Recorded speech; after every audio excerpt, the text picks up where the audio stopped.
And then Michelle Bachmann. I find this really interesting. Michelle Bachmann came out today and said she is not going to be running for re-election. This has nothing to do with gay marriage being legalized in the state of Minnesota a couple of weeks ago. And because her husband's business is all about helping gay men live a straight life with prayer or something. I don't, whatever you call that. And, but I don't, she didn't bring that topic up, so we'll just leave that. But she says, my good friend, Amanda Marcotte over at Raw Story has a translation of Michelle Bachmann's resignation speech that's hysterical. It's worth reading. She said, Michelle Bachmann says, my good friends, after a great deal of thought and deliberation, I've decided next year I will not seek a fifth congressional term. After serious consideration, I'm confident this is the right decision. Amanda says, no, what she's really saying is after reading my poll numbers, that she's in the toilet. I mean, not literally, but you know what I mean. And she's in the dumpster. And having to, no, that's a bad metaphor too. She's not doing well in the polls.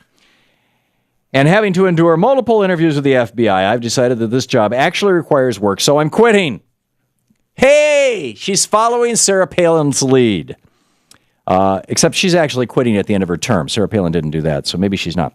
Anyhow, she says, however, the law limits anyone from serving as president for more than 8 years. In my opinion, 8 years is enough. She's served for 8 years. She says, so Amanda says, what she's actually saying is to make myself feel better about leaving in disgrace, I'm going to pretend Congress is a club I don't want to be in anyway, starting by disparaging those who managed to hang on longer than I did. Good one, Amanda. Be assured, Michelle Bachmann says, my decision was not in any way influenced by any of the concerns about being reelected.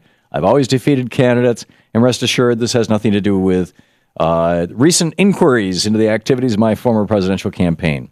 Right. And Amanda points out, if you're dumb enough to believe that somebody who ran for president is no longer interested in being in elected office, yeah. She says, Amanda says that what Michelle is really saying is, I'm hoping that my reputation for being crazy will convince you that I'm indifferent to the relentless phone calls I'm getting from the Republican Party leaders begging me to step down so as not to lose an otherwise secure seat to a Democrat. And that brings us, Amanda's piece goes on, and there's much more humor in it, and actually Michelle Bachmann's speech as well. But this is where I think that this is a bad thing for the Democratic Party. It seems to me that maybe the Karl Rove faction in the Republican Party that is saying, enough with the crazy already. You know, we keep putting these crazy candidates up, and whether they're talking about legitimate rape or Second Amendment remedies or whatever, they don't win. They're losing to Democrats. And in some cases, they're losing to progressive Democrats. In some cases, they're losing to third-way corporate Democrats, but they're losing. And just because the Tea Partiers want them doesn't mean that they can win an election. I mean, when Congress opened, this last section of Congress, the first piece of legislation that was dropped, which ultimately got voted on, was Michelle Bachmann's. And it was the 37th attempt to repeal Obamacare. The American people, you know, when you ask them about the policies associated with Obamacare, do you like the fact that you can't be knocked off your insurance anymore for pre-existing conditions? Yeah, I like that. Do you like the fact that you can, you know, keep your kids on until they're 4 or 26, whatever it is? 26, I think it is. Yeah, I like that. Do you like the fact that you can buy it at a cheaper price on an exchange where everybody has to publish their prices and you can compare side by side? You can't do that right now. So, yeah, I like that. I mean, you call 5 insurance companies right now, and they'll each quote you a price on a plan that is completely different from every other insurance company's plans. You would have to be a spreadsheet genius to compare health insurance plans. So, you know, people are kind of pleased about that. Do you think it's a good idea that everybody's going to be insured, or pretty much everybody in the United States? Yes, I like that.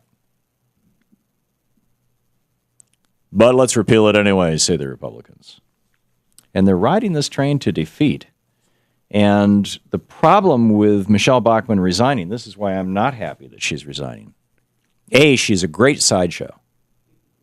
But B, she was going to lose the next election. I mean, all the polling in Minnesota shows very clearly that she was going to lose the next election.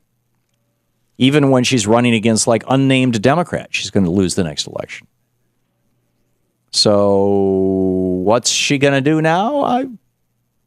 I would bet she will go to the old age home for retired wackadoodle Republicans, a.k.a. Fox so-called News. Right? Just as Sarah Palin did, just as Karl Rove has, just as, on and on the list goes. So, in fact, she might have already cut a deal. Who knows? I'll bet Roger Ailes was right there and going, hey, your base is our viewers, and they want to hear from you, and here's $1 million a year. And Michelle Bachmann's looking at her congressional salary of $167,000 and going, $1 million a year at Fox News? I could do that. We'll see. We'll see.